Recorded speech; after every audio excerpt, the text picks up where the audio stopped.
Қыс аяқталып, көктем жақындап, көбіміз жеңіл киімдерді шығарып, қыстық киімдерді жинап тастауға әзір отырмыз. Бірақ осы жылы киімдерді жинағанда біраз қиналатынымыз жасырын емес. Өйткені көп орын алады және қалың киімдерді дорбаға сыйғызу қиын.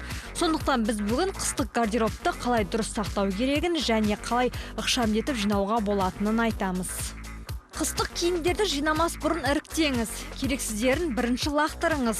Сонда жинайтын киіміңіз біршама азаяды. Одан кейін ақ киімдерді бөліп алыңыз. Түсті киімдерден бөлек тұрғаны дұрыс. Өйткені 6-7 ай тұрса сарғайып кетуі мүмкін.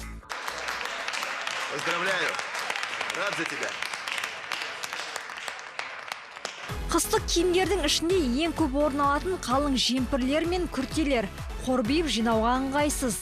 Ал оны ықшамды жинаудың бір жолы вакуум пакет. Пакетке салынған күртелердің көлемін шаңсорғыштың көмегімен оңай ықшамдауға болады.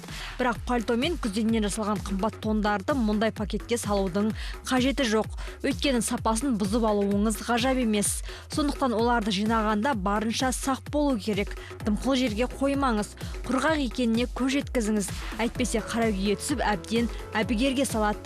Бұлай әуре болмас үшін мұндай киімдердің арасына темекі жапырағын салыңыз немесе балқарағай майын тамызып қойыңыз. Және бүктемей киім ілгішке іліп сыртынан шүберек қаппен қаптаңыз.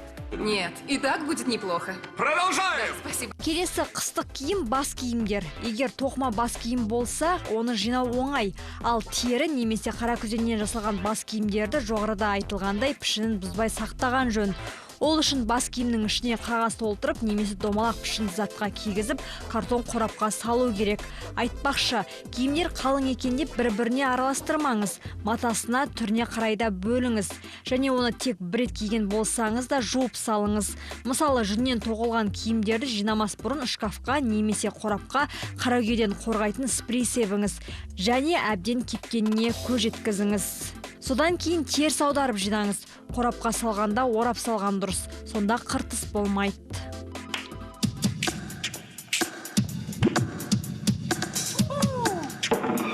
Қыстық заттардың тағы бірі аяқ киімдер. Егер гардеробыңызда аяқ киімге орын жеткілікті болса, ашық күйінде сақтаған дұрыс. Ал егер орын аз болса, қалың етіктер мен кроссовкаларды міндетті түрде қорапта сақтау керек. Өйткені былғары аяқ киімдерді бірінің үстіне бірін жинауға болмайды. Одан көгеріп, жағымсыз иіс шығуы мүмкін.